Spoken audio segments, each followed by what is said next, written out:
AEW challenging WWE on Fox, The Rock slams WrestleMania rumors, the backstage changes in AEW, and more. I'm Luke Owen, and this is the WrestleTalk News. Support WrestleTalk! Get exclusive bonus videos over at patreon.com/WrestleTalk. There was a lot to talk about coming out of AEW WrestleDream, so much so that Sat and I did a near 2-hour podcast talking about the show. But perhaps the most surprising thing was that the controversial finish was less Jon Moxley beating Bryan Danielson to win the AEW World Championship and end his full-time career, but more the Young Bucks beating Private Party to retain the AEW Tag Team Championships. Despite a hype video featuring the Amazing Red and the Bucks literally calling Private Party a mid-card act that weren't on their level, Private Party did not secure the win and in fact proved them right. Fightful Select reported of the match there were definitely some people in the company that pushed for Private Party to win this week. It led to some fans taking to Twitter to complain about the Young Bucks being EVPs and using their EVP status to retain their titles, creative control and all that. And playing into this online bile, the Young Bucks reposted an aggregation of Fightful's report with, "That doesn't work for us, brother. Well played, Bucks." On that same note, there were some that theorized that Britt Baker faked her illness to get out of losing to Willow Nightingale at last week's Dynamite, and Fightful Select reported that this was not a "that doesn't work for me" sister moment, and AEW has been very strict about talent not wrestling with fevers, much less strep throat. This also comes off the back of the news that broke over the weekend that AEW writer Jimmy Jacobs was resigning from his role in the company, with Fightful Select reporting that Jacobs cited burnout for his reason for leaving. Jacobs was, reportedly, the guy that was at the most AEW shows outside of Tony Khan, with some even saying that he was seen as the number 2 guy to Khan. Ibu of WrestlePurist did a Twitter space to talk about this news and give his take on the situation based on what he's been told by his sources within AEW. Sadly for Ibu, that Twitter space got badly aggregated and some of his points were misquoted or taken out of context, leading so many wrestling fans scapegoating Jacobs as the reason AEW hasn't had the best creative in 2023 and 2024. For example, Fightful Select added in their update that Jacobs did, in fact, know who Kazuchika Okada was. Ibu did another Twitter space to clear up some of his points, like how Jacobs wasn't a fan of Daniel Garcia, who re-signed with AEW last week. Ibu noted that Jacobs didn't dislike Garcia, he just didn't see him at that level, saying it was talent like Will Ospreay and MJF that were pushing to work with Garcia rather than the creative teams making their pitches. AEW would then oblige the pitches from talent and put Garcia in those positions. On the claims of Chris Jericho's Learning Tree group and Jacobs being the mastermind behind the group and their angles on TV, Fightful Select report we're told that the original execution was not Jacobs' idea. Ibu clarified this point in his Twitter space update, saying Jericho pitches his creative, Jimmy Jacobs produces Jericho's segments, Jericho has stuff he wants to do, and he trusts Jimmy and he leans on Jimmy. This goes back to their time in WWE, as Jacobs was the producer for angles like the Festival of Friendship. Ibu added that talent having a chosen producer is not all that uncommon. But with Jacobs gone, is this the end of the Learning Tree in AEW? Ibu said, "I don't know if Learning Tree will cease to exist now. I really don't know. There's a decent chance Jericho just continues it with a different producer." Fightful added in their report, AEW has been aware they've needed to make creative adjustments and are at least planning that internally, and that WrestleDream was a pivot point creatively. Conversely, Dave Meltzer has noted it's nothing big or anything, but he did make it clear that he did not do nearly as much writing of the shows as people think he did. He worked very closely with Tony as far as taking notes, and he would suggest ideas, but he was not as much laying out creative things as other people there. We'll have more AEW WrestleDream backstage news and news on The Rock's role at WrestleMania 41 after this word from No Rolls Barred, who are currently on tour. The first show in Manchester was a terrible Manchester voice, was awesome, and here's where you can see them the rest of this week. Okay, I'm going to quickly tell you about the NRB live tour. So, NRB is going to be in Manchester on the 13th of October, and then the 15th and 16th of October, they're going to be in London, and then in Birmingham, they're going to be on the 17th of October. Okay? And you better get your tickets now because it's your last chance. It's your very last chance. Please, just get it now. Just get it quickly, now, right now. Yep, the link's in the description. Just get it right now. Okay, and also Blair's going to be there. Laurie, me, Dom, Rosie, John, Sam C, bunch of others. Ellen from Oxford, she's going to be there. there too, and I've only got 10 seconds. Okay, please, just get your tickets now. Get your tickets right now. Please, get them. If you don't get them, oh, please, I'm gonna explode!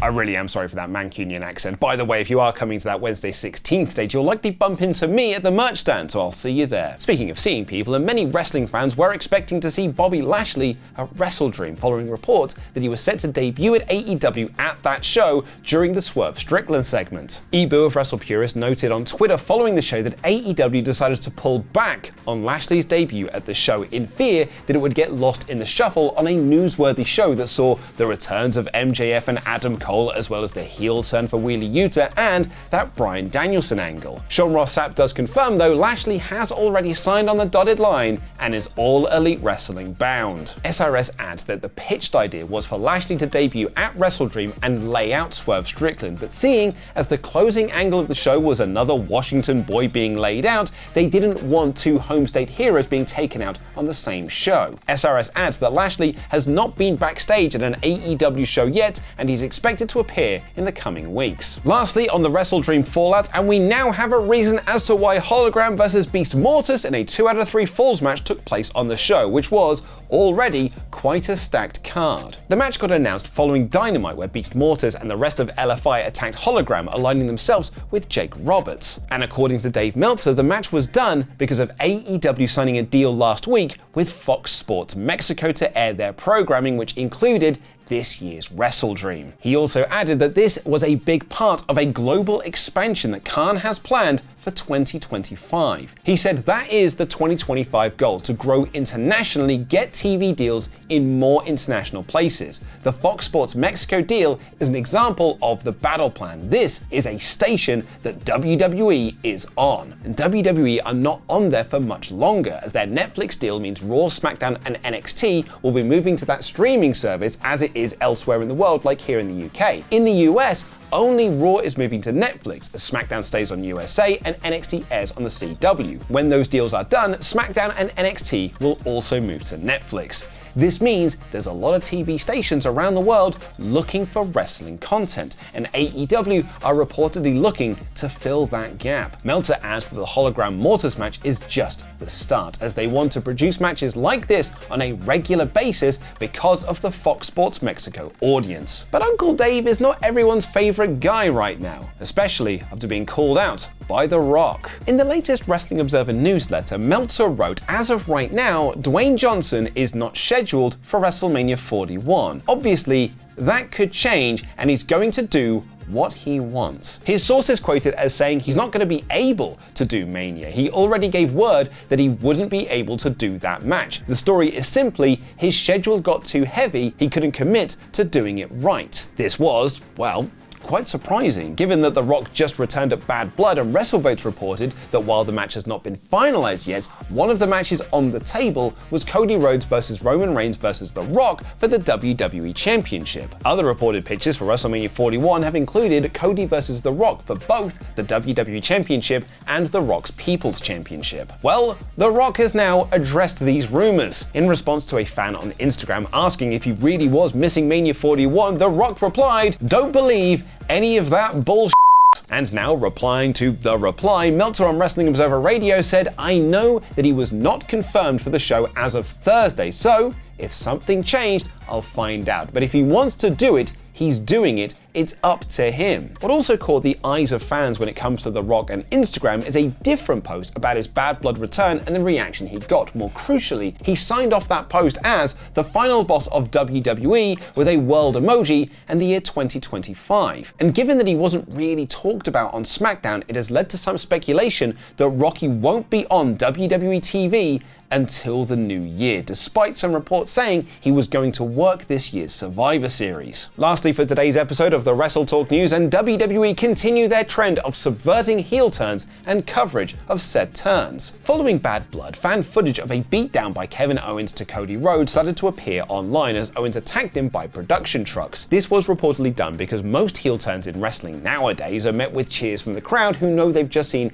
a big moment. So this was done to further the storyline in a new and unique way without confusing crowd reactions. On SmackDown, Owens attacked Randy Orton, but it was not shown on screen. Instead, we just saw the aftermath. And in another and unique way of moving storylines forward, Sports Illustrated are now reporting they obtained the security cam footage from the building to show the attack in full, which they then posted to their social media channels and their website. What do you make of this new way of doing things? Let me know in the comments down below. And hey, while you're in the process of clicking things, why not check out my review of AEW WrestleDream 2024, including full thoughts on Private Party not winning the tag team gold, Bryan Danielson losing the World Championship and his retirement full-time, and the return and babyface turn of Adam Cole. Click the video on screen right now to check it out.